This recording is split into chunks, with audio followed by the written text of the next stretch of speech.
সময়টা ছিল 2014। আমি তখন ক্লাস 4-এ পড়তাম। স্কুল থেকে গরমের বন্ধ দেওয়া হলো 1 সপ্তাহ। তো আমি বাসায় যেয়ে আম্মুকে বললাম, আম্মু অনেকদিন মামার বাড়ি যাই না, গরমের বন্ধ দিছে স্কুলে, তো মামাদের বাড়িতে বেড়ায় আসি। আম্মু বললো তোমার আব্বুকে বলো।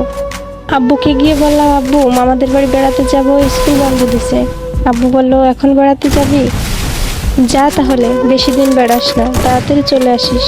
আম্মু বলল আজ তো বৃহস্পতিবার, কাল যাস, কাল তো শুক্রবার, কাল আমি ডাক্তার কাছে যাব, ওখান থেকে ওষুধ কিনে নিয়ে তোর এগিয়ে দিয়ে আমি চলে আসবো। খুশিতে আমি আত্মহারা, তাড়াতাড়ি গিয়ে ব্যাগ টেক গুছিয়ে রেখে দিলাম, পরের দিন সকালে যেতে হবে। মামাদের বাসা আমাদের বাসা থেকে বেশি দূর না, 20 টাকা ভাড়া। আম্মু ওষুধ কিনে আমাকে মামার বাড়ি রেখে বাসায় চলে গেল। দিনটা খুব ভালোই কাটছিল আমার মামা বাড়ি গিয়ে। আমরা এক বাসের কয়জন ছিলাম, মামাতো ভাই মামাতো বোন। অনেক ভালো লাগতো মামাদের বাড়িতে গেলে। মাঝখানে একটা দিন চলেও গেল। রোববার সকালবেলা খাওয়া দাওয়া শেষ করে বাড়ির পিছনের বাগানটাতে খেলা করছিলাম কয়েকজন মিলে। হঠাৎ করে দেখি আমার আব্বু এসে বলতেছে, তামান্না এদিকে আয়। আমি বললাম, আব্বু তুমি কখন আসলা? আব্বু বলতেছে, এই তো এখন আসছি, চল বাড়ি চল। আমি বলতেছি, কেন আব্বু?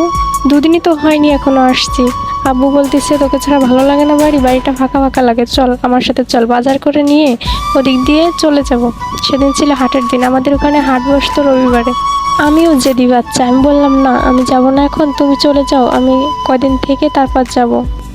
আমার আব্বুর মুখটা কেমন জানি ভারী হয়ে গেল।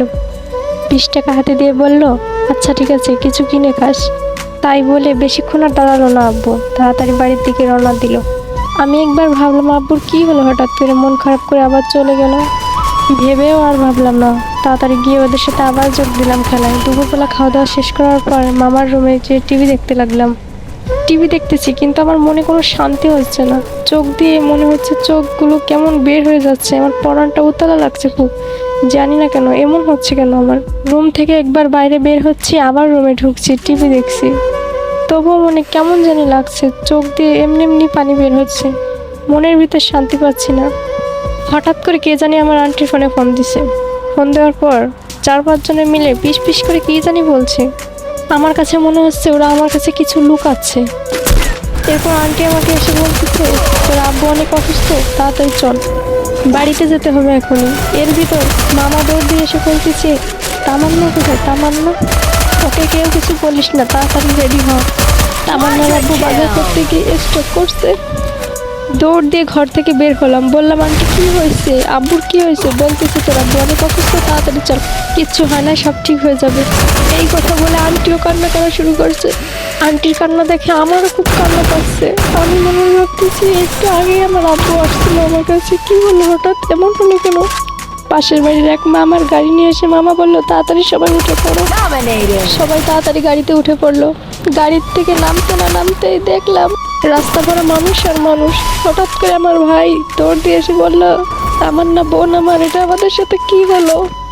বাড়ির উঠোনের সামনে যেতে না যেতেই দেখলাম মরা খাটিয়ার উপর শুয়ে আছে আমার আব্বু। আমার আম্মু ঘরের ভিতর চিৎকার করছে আর কান্না করছে। পাশের বাড়ির চাচিরা আমার আম্মুকে ধরে রাখছে।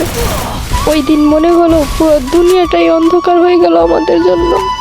শুধু আল্লাহকে বলতে লাগলাম, আল্লাহ এটা কি হলো আমাদের সাথে? এত কম বয়সে আব্বু হারা করলো আমাদের, ইতিম বানালো আমাদের।